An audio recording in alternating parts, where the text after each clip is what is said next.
مقتدر سامعین کرام و ناظرین کرام و سامعین و سامعات و ناظرین و ناظرات و حاضرین و حاضرات، السلام علیکم ورحمۃ اللہ تعالی وبرکاتہ۔ الحمدللہ رب العالمین والعاقبۃ للمتقین، والصلاة والسلام علی سید الانبیاء و اشرف الانبیاء والمرسلین اجمعین، وعلى آلہ و اصحابہ و اولادہ و ازواجہ و ذریاتہ و اہل بیتہ الذین قاموا بنصرة الدین المتین، اما بعد فاعوذ باللہ من الشیطان الرجیم، بسم اللہ الرحمن الرحیم، ولا تحسبن اللہ غافلا عما يعمل الظالمون، وقال اللہ تبارک وتعالی فی موضع الثانی، وما ربک بغافل عما تعملون، قال رسول اللہ صلی اللہ تعالی علیہ وعلی آلہ واصحابہ وبارک وسلم، ترک الشر صدقہ، صدق اللہ و صدق رسول اللہ صلی اللہ تعالی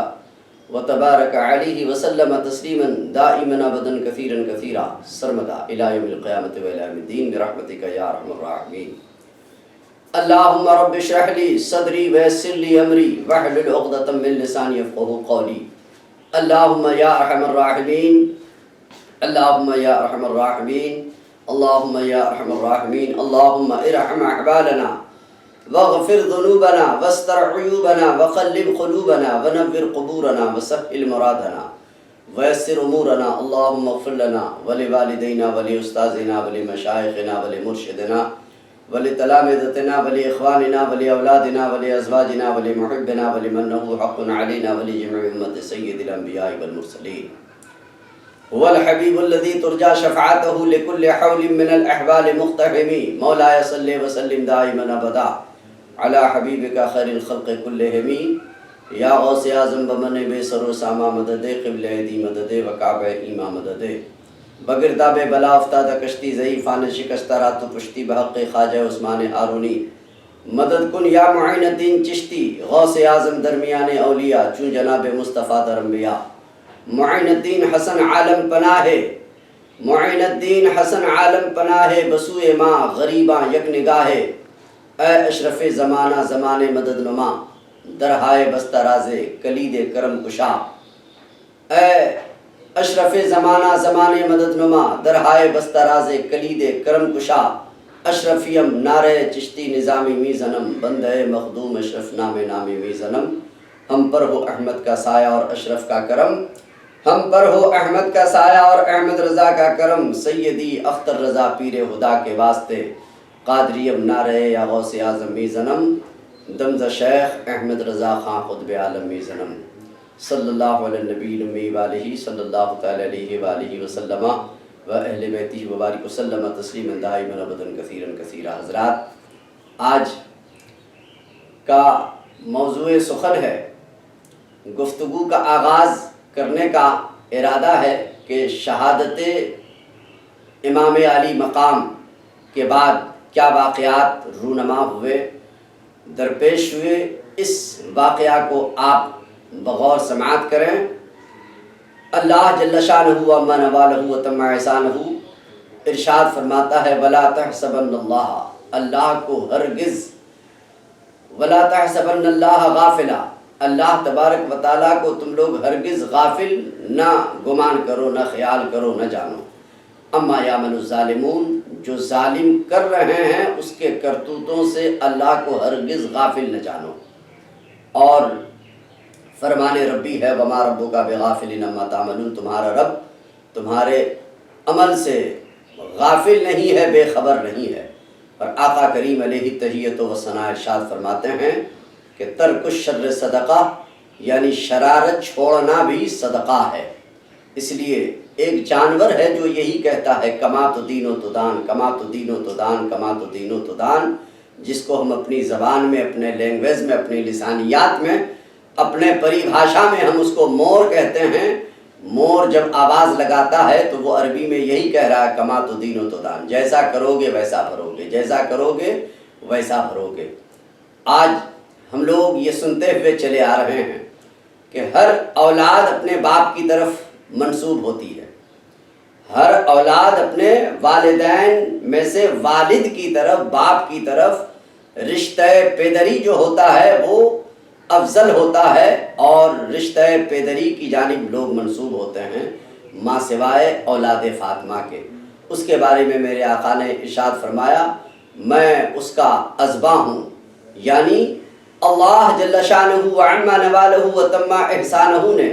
ہر نبی کی اولاد کو ان کی پشت اثر میں رکھا۔ جب تو امام طبرانی اپنی کتاب میں نقل کرتے ہیں کہ آقا کریم علیہ تحیت و ثنا ارشاد فرماتے ہیں ان اللہ عز وجل جعل ذریۃ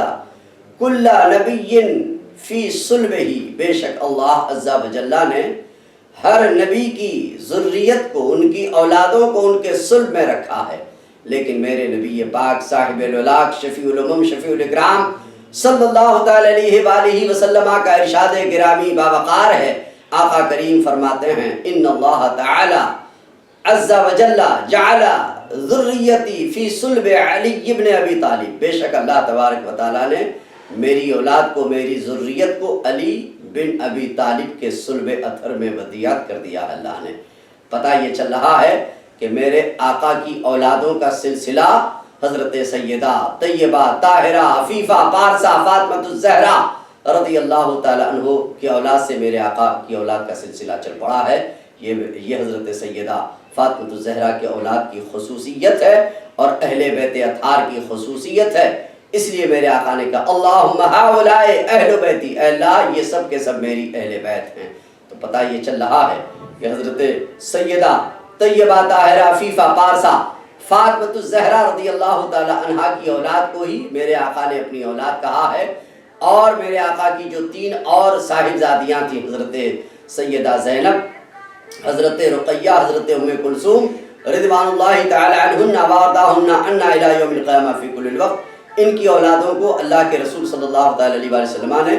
اپنی اولاد نہیں کہا۔ کیوں؟ اس لیے کہ امام طبرانی روایت کرتے ہیں کہ ان اللہ تعالی عز وجل جعل ذریتی فی صلب علی ابن ابی طالب، حضرت علی ابن ابی طالب کے صلب اثر میں اللہ نے میری اولاد کو رکھا ہے۔ تو گویا کہ یہ پتہ چلا کہ جگر پارہ رسول یعنی نواسہ رسول،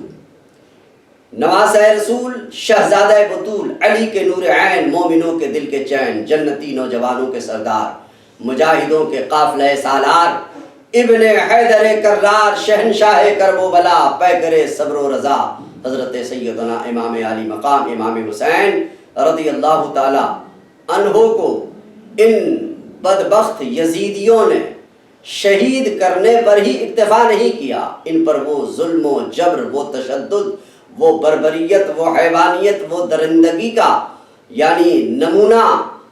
نمونے کا اظہار کیا کہ صرف ان کو شہید کرنے پر ہی اکتفا نہیں کیا، بلکہ امام علی مقام کے جسم اقدس سے ان کے کپڑے اتار لیے گئے۔ تنے نازنین، وہ تنے نازنین جن کو ڈھکنے کے لیے، جن کی ستر پوشی کے لیے حضرت جبریل امی جنت سے پوشاک لایا کرتے تھے، ان یزیدیوں نے، ان ظالموں نے، ان جابروں ظالموں نے یعنی عمرو ابن سعد ابن زیاد اور یزید پلید اور شمر ذل جوشن اور خولی بن یزید، شمر ذل جوشن، خولی بن یزید، سنان بن انس نخعی، یہ چاروں قاتلان حسین اور باقی جتنے بھی 22,000 لشکر یزید میں سے سب نے وہ ظلم و ستم ڈھایا، وہ ظلم ڈھایا کہ حضرت کے جسم اقدس سے تن نازنین سے کپڑے اتار لیے اور گھوڑوں کی ٹاپوں سے امام علی مقام کی لاشوں کو روند کر ان کی ہڈیوں کو بھی چکنا چور کر دیا۔ یہ بدماشی تھی، یہ شرارت تھی، یہ ان کی شیطنیت تھی، اور اپنی شیطنیت کا اظہار اس طریقے سے ان لوگوں نے کیا کہ پھر خیمے کی طرف آگے بڑھے۔ ان کی ظلم و بربریت، حیوانیت کا خاتمہ اسی پر نہیں ہوا، بلکہ خیمے کی طرف آگے بڑھے، اور بڑھنے کے بعد سارا سامان، سارا اسباب، سارا مال و متاع سب لوٹ لیا، حتیٰ کہ پردہ نشین خواتین جو اہل بیت اطہار نبوت کی عزت و ناموس ہیں، ان خواتین کے سر اقدس سے چادریں کھینچ لی گئیں، اور ان ظالموں نے اپنی درندگیت کا اظہار اس طریقے سے کیا کہ خیمے کو جلا کر کے راکھ کر ڈالا، جس خیمہ اطہر میں پردہ نشین خواتین حضرات رہتی تھیں، جو حضرت سیدہ طیبہ طاہرہ عفیفہ پارسا فاطمۃ الزہرا رضی اللہ تعالی عنہا کی صاحبزادی ہیں، جن کے تعظیم و تکریم کے لیے اللہ خود قیامت کے میدان میں ارشاد فرمائے گا، یا اہل الجمع نکسوا رؤوسکم وغضوا ابصارکم حتی تمر فاطمہ بنت محمد صلی اللہ تعالی علیہ وآلہ وسلم علی الصراط، حتیٰ کہ خیمے کو بھی جلا کر کے ان ظالموں نے، ان یزیدیوں نے راکھ کر دیا۔ یہ نماز پڑھنے والے ہیں، یہ یزیدی روزہ رکھنے والے ہیں، یہ یزیدی لوگ کلمہ پڑھنے والے ہیں۔ جب تو اکثر و بیشتر میں کہتا ہوں خیمہ اطہر جل گیا، لیکن خیمہ اطہر جل گیا لیکن دین پر آنچ نہیں آنے دی۔ خیمہ اطہر جل گیا لیکن دین پر آنچ نہیں آنے دی۔ مرحبا جرأت ابن حیدر، مرحبا جرأت ابن حیدر، مرحبا جرأت ابن حیدر، سر دیا لیکن بات نہیں جانے دی۔ اس لیے اکثر و بیشتر میں یہی کہتا ہوں، حیدر حیدر علی علی مولا مولا بولے گا، حیدر حیدر علی علی مولا مولا بولے گا، عشق علی میں پاک لہو کا قطرہ قطرہ بولے گا۔ عشق علی میں پاک لہو کا، ناپاک لہو کا نہیں، عشق علی میں پاک لہو کا قطرہ قطرہ بولے گا۔ حیدر حیدر علی علی مولا مولا بولے گا، عشق علی میں پاک لہو کا قطرہ قطرہ بولے گا۔ اور لاکھ لگے شرک و بدعت کے پہرے فتووں کی ان بستی میں، لاکھ لگے شرک و بدعت کے پہرے فتووں کی ان بستی میں، نعرہ حیدر میری قوم کا ہر بچہ بچہ بولے گا، نعرہ حیدر میری قوم کا ہر بچہ بچہ بولے گا۔ اور جہاں بھر کے یزیدیوں کو، جہاں بھر کے یزیدی کو، جہاں بھر کے یزیدی کو پیام مرگ لائے گا، جہاں بھر کے یزیدی کو پیام مرگ لائے گا، شہیدان وفا کا خون حق رنگ لائے گا۔ الغرض ان ظالموں نے وہ ظلم و ستم ڈھایا، ان بربریت کرنے والوں نے وہ بربریت کا اظہار کیا، ان تشدد کرنے والوں نے اتنے تشدد کا اور سختی کا یعنی اظہار کیا کہ خیمہ اطہر کو بھی جلا ڈالا۔ خیمہ اطہر جل گیا لیکن دین پر آنچ نہیں آنے دی۔ مرحبا جرأت ابن حیدر، مرحبا جرأت ابن حیدر، سر دیا لیکن بات نہیں جانے دی۔ مرد حق باطل سے ہرگز خوف کھا سکتا نہیں، مرد حق باطل سے ہرگز خوف کھا سکتا نہیں، سر کٹا سکتا ہے لیکن سر جھکا سکتا نہیں۔ بہرحال امام علی مقام رضی اللہ تعالی عنہ واردہ عنہ کی شہادت کے بعد ان کے سر اقدس کو خولی بن یزید کے ہاتھ کوفہ ابن زیاد کے پاس روانہ کیا گیا، اور باقی شہدائے کرب و بلا کے سر انور کو یعنی قیس بن اشعث اور شمر ذل جوشن جیسے پلید وغیرہ لے کر کے کوفے کی جانب روانہ ہوئے۔ اور ابن سعد یہ خبیث النفس شخص، یہ دنیا کا کتا، جس کے متعلق آقا کریم علیہ الصلوۃ والسلام فرماتے ہیں الدنیا جیفا، دنیا مردار کی طرح ہے، وطالبھا کلاب، اور صرف دنیا دنیا دنیا دنیا کرنے والا کتا ہے، وشر الکلاب من وقف علیہا، اور کتوں میں بدترین کتا وہ ہے جو اس پر حریص اور لالچی ہو۔ یہ ابن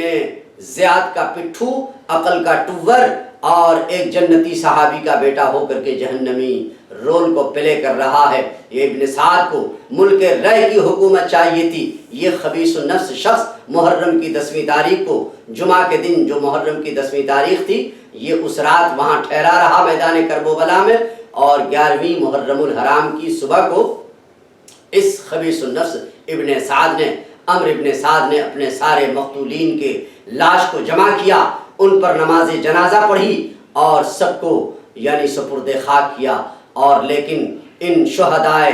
راہ حق کی لاشوں کو یوں ہی بے گور و کفن چھوڑ دیا، جو اللہ کے راستے میں شہید ہوئے تھے، جن کے تعلق سے اللہ نے کہا تھا وَلَا تَقُولُوا لِمَن يُقْتَلُ فِي سَبِيلِ اللَّهِ أَمْوَاتٌ، جو لوگ اللہ کے راستے میں شہید کر دیے گئے انہیں مردہ نہ کہو، وَلَٰكِن لَا تَشْعُرُونَ، بل احیاء، بلکہ وہ زندہ ہیں، وَلَٰكِن لَا تَشْعُرُونَ، لیکن تم ان کی زندگی کو نہیں سمجھ پا رہے ہو۔ اللہ اللہ، ان شہدائے راہ حق کی لاشوں کو یوں ہی بے گور و کفن چھوڑ دیا۔ اب یہاں تھوڑا سا رک کر کے ایک گفتگو میں آپ سے کرنا چاہتا ہوں۔ ان خبیثوں سے کوئی جا کے پوچھے، ان یزیدیوں سے پوچھے، ان 22,000 لشکر جرار یہ نماز پڑھنے والے اذان دینے والے سے پوچھے کہ تم نے جو یعنی اپنے مقتولین کے لاشوں کو جمع کیا اور پھر نماز جنازہ تم نے پڑھی، تو پہلے اسٹیپ میں تو تم نے پڑھا سبحانک اللہم و بحمدک و تبارک اسمک و تعالی جدک و جل ثناؤک و لا الہ غیرک، پھر دوسرے اسٹیپ میں تم نے کیا پڑھا؟ اللہم صلی علی محمد و علی آل محمد، اے اللہ محمد صلی اللہ تعالی علیہ وآلہ وسلم پر درود بھیج اور آل محمد صلی اللہ تعالی علیہ وسلم پر درود بھیج۔ ان خبیثوں کو کیسا لگا ہوگا کہ چونکہ اولاد رسول کو قتل بھی کر رہا ہے اور نماز جنازہ میں ان پر درود و سلام بھی پڑھ رہا ہے۔ اے یزیدیو تھوڑا سا بھی شرم کرو، واللہ باللہ تاللہ اللہ کی قسم کھا کے کہتا ہوں تھوڑا سا شرم کرو، اس لیے کہ یہ تم نے کیا پڑھا؟ اللہم صلی علی محمد وعلی آل محمد، اولاد رسول کو قتل بھی کر رہے ہو، بھیڑ بکریوں کی طرح ذبح بھی کر رہے ہو، ان کا خون بھی پی رہے ہو، ان کے لاشوں پر گھوڑے دوڑا رہے ہو اور گھوڑوں کو دوڑا کر کے ان کی لاشوں کو پامال کر کے ان کی ہڈیاں بھی چکنا چور کر رہے ہو، اور پھر نبی کی اولاد پر درود بھی پڑھ رہے ہو۔ یہ تمہاری عقل کو کیا ہو گیا ہے؟ ملک رہ کی حکومت کہاں گئی؟ الغرض یعنی ان کی لاشوں کو یوں ہی بے گور و کفن چھوڑ دیا، اور پھر یہ لوگ یعنی جو ساری رات یعنی اہل بیت اطہار کی بیٹیاں یعنی اولاد رسول صلی اللہ تعالی علیہ وآلہ وسلم کے گھرانے والے حضرت زینب اور بیمار زین العابدین اور چند چھوٹے چھوٹے بچے یوں ہی ساری رات میدان کربلا کی ان تپتی صحراؤں میں، ریگزاروں میں اور چٹیل میدانوں میں یوں ہی ساری رات کھلے آسمان کے نیچے بیٹھے رہے، اور پھر یہ عمرو بن سعد ان لوگوں کو قیدی بنا کر کے یعنی کوفے کی جانب روانہ ہوا، صدبار معاذ اللہ۔ تو لشکر یزید میں سے ایک سپاہی کہتا تھا جب حضرت سیدہ طیبہ طاہرہ حضرت زینب رضی اللہ تعالی عنہا کا گزر، جب امام حسین علیہ السلام کی لاش کے اوپر سے جب ان کا گزر ہوا تو بے اختیار یعنی درد و سوز میں ڈوبی ہی ایک آواز نکلی، انتہائی درد کے ساتھ وہ رونے لگیں اور مدینہ طیبہ کی جانب لو لگاتے ہوئے انہوں نے چیخ کر کے کہا واہ محمدہ یا رسول اللہ یا حبیب اللہ علیہ السلام، اللہ تبارک و تعالی یعنی اللہ تبارک و تعالی اللہ عز و جل آپ پر اور ملائکہ مقربین آپ پر یعنی آپ پر اللہ تبارک و تعالیٰ کا اور ملائکہ مقربین کا درود و سلام نازل ہو یا رسول اللہ یا حبیب اللہ۔ حضرت امام حسین یوں ہی میدان میں پڑے ہیں اور یہ خون میں لت پت ہیں امام علی مقام، اور ان کی ہڈیوں کو چکنا چور کر دیا ہے، بے گور و کفن حضرت امام حسین کی لاش پڑی ہے۔ واہ محمدہ یا رسول اللہ یا حبیب اللہ، اے نانا جان اپنی نواسی کا سلام قبول فرمائیے، اور دیکھیے آپ کی اولاد قتل کر دی گئی ہے اور خون میں لت پت ہے، بے سر کے ان کا لاشا پڑا ہوا ہے، خون میں لت پت ہے، ہوا ان پر خاک اڑا رہی ہے، کوئی ان پر رونے والا نہیں ہے رسول اللہ یا حبیب اللہ۔ آقا علیہ الصلوۃ والسلام کی روح مبارک پر اور ان کے قلب نازنین پر کیا گزری ہوگی وہ اللہ اور اس کا رسول ہی بہتر جانتا ہے، لیکن ابن یزیدی سپاہی میں سے کسی شخص نے کہا کہ حضرت سیدہ زینب رضی اللہ تعالی عنہا کے اس آہ و بکا سے دوست دشمن سب رونے لگے۔ اب اس کے بعد یہ لوگ چلتے چلتے یعنی ابن زیاد کے دربار میں پہنچے، اور جب ابن زیاد کے دربار میں سر امام علی مقام کو جب ایک تشت پر رکھا گیا تو اس خبیث کے ہاتھ میں ابن زیاد ابن مرجانہ کا ناہنجار بیٹا فاسق و فاجر بیٹے کے ہاتھ میں ایک چھڑی تھی، اور جب امام علی مقام کے سر انور کو ایک تشت پر رکھا گیا تو ابن زیاد یہ مرجانہ کا بیٹا یہ کیا کر رہا تھا، اس چھڑی سے لبے امام علی مقام اور دندان مبارک امام علی مقام کو وہ چھو رہا تھا، ٹچ کر رہا تھا۔ اس وقت اچانک نگاہ پڑی، ایک صحابی رسول تھے، وہ صحابہ جس کے تعلق سے آقا کریم علیہ الصلوۃ والسلام فرماتے ہیں الصحابۃ کلہم عدول، سارے صحابہ عادل ہیں، وعد اللہ الحسنى، اللہ نے ان لوگوں سے جنت کا اچھائی کا وعدہ فرما لیا ہے، وعد اللہ وکلم وعد اللہ الحسنى، یہ بھی آیت کریمہ سے ثابت ہے، جس کے تعلق سے میرے آقا ارشاد فرماتے ہیں من سب اصحابی، جس نے میرے کسی بھی صحابہ کو لعن طعن کیا، برا بھلا کہا، فعلیہ لعنۃ اللہ والملائکۃ والناس اجمعین لا يقبل اللہ منہ صرفا ولا عدلا، جس نے میرے کسی صحابہ کو سب و شتم کیا، لعن طعن کیا، گالی گلوچ کیا، اس پر اللہ کی لعنت، لوگوں کی لعنت، فرشتوں کی لعنت برستی رہتی ہے، اور بروز قیامت نہ اس کے کوئی فرائض قبول کیے جائیں گے، نہ اس کے کوئی نوافل قبول کیے جائیں گے، نہ اس کے کوئی سنن و مستحبات قبول کیے جائیں گے۔ اللہ اللہ۔ تو حضرت سیدی زید بن ارقم صحابی رسول یہ پوزیشن، یہ حیات، شکل و صورت دیکھ کر کے تڑپ اٹھے اور فرتے غیظ و غضب سے بولے، ظالم، او ابن زیاد، او ابن مرجانہ، یہ تو کیا کر رہا ہے ظالم، بہت بڑا ظلم کر رہا ہے، قسم خدا کی، واللہ باللہ تاللہ، اللہ کی قسم کھا کے کہتا ہوں، میں نے اکثر دیکھا ہے کہ رسول کائنات صلی اللہ علیہ وآلہ وسلم لب حسین کو چوسا کرتے تھے، دندان مبارک کو چوسا کرتے تھے، یمتص لعاب الحسین کما یمتص الرجل التمرہ، آقا کریم لعاب حسین کو اس طرح، دندان مبارک کو اس طرح چوستے تھے جیسا کہ لوگ کھجور چوستے ہیں۔ او ابن مرجانہ، یہ تو کیا کر رہا ہے، یہ ظلم کر رہا ہے ناہنجار۔ تو ابن زیاد کو یہ بہت برا لگا اور کہا کہ او بڈھے، تیری تیری عقل خراب ہو گئی ہے، اگر تو بڈھا نہ ہوتا، تو سٹھیا گیا نہ ہوتا، اگر تیری عقل خراب نہ ہو گئی ہوتی تو میں تیری گردن ابھی مار دیتا۔ بہرحال حضرت سیدی زید بن ارقم یہ کہتے ہوئے وہاں سے چل پڑے کہ لوگوں،